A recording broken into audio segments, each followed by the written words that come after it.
ఆనందంగా ఉండాలంటే మానసిక ఆరోగ్యము, శారీరక ఆరోగ్యము ఈ రెండు ఉండాలి.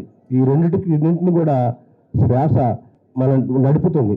అటువంటి శ్వాస మీద గొప్ప పుస్తకం రాసి సామాన్యుడు కూడా అర్థమయ్యేటట్టుగా అనేక అంశాలను పొందుపరిచి శ్వాస కోసం చిన్నపిల్లలతో మొదలుపెట్టి వృద్ధుల వరకు అందరికీ కూడా ఎలర్జీ, ఆస్మా, దగ్గు, గురక ఇటువంటి వాటిపై నివారణ, దానికంటే ముందు prevention is better than cure అంటారు కదా, అసలు రాకుండానే చేసుకోవాలంటే ఏం చేయాలి, ఇవన్నీ కూడా తెలియపరుస్తూ ఒక అంతర్జాతీయ స్థాయిలో తెలుగువారి యొక్క ముద్రను వేసిన డాక్టర్ కృష్ణరావు గారిని మనం అభినందించి తీరాలి.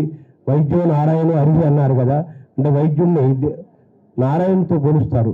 ఆ నారాయణ స్వరూపమే కృష్ణరావు గారు కూడా. గతంలో తీసుకొచ్చారు ఈ సంకలనము. గతంలో వెంకయ్యనాయుడు గారి చేతుల మీదుగానే దాని ఆవిష్కరణ జరిగింది. హస్తవాసి అంటే చేతిలో ఉండదు, మన మనసులో ఉంటుంది.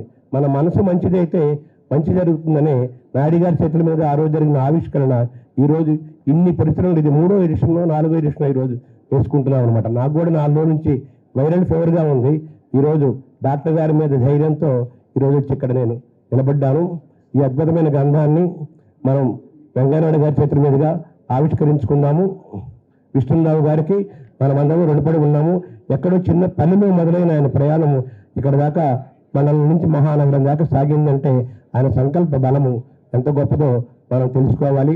డాక్టర్ గారిలో కేవలం వైద్యమే కాకుండా ఒక మానవీయమైన కోణము, ఒక సేవా దృక్పథము, ఒక దేశభక్తి, ఒక దైవభక్తి, ఒక అధ్యాపకుడు, ఒక ఆచార్యుడు వీళ్ళందరూ ఉన్నారు కాబట్టి ఒక మంచి వైద్యుడిగా మన మధ్య ఇంత గొప్పగా ఆయన విరాజిల్లుతున్నాడు. ఆ డాక్టర్ గారి పుస్తకాన్ని మనం ఆవిష్కరించుకున్నాము. అది అయిన తర్వాత ఆ పుస్తకాన్ని శర్మ గారు పరిచయం చేస్తారు. తర్వాత విష్ణురావు గారు దాని మీద మాట్లాడతారు.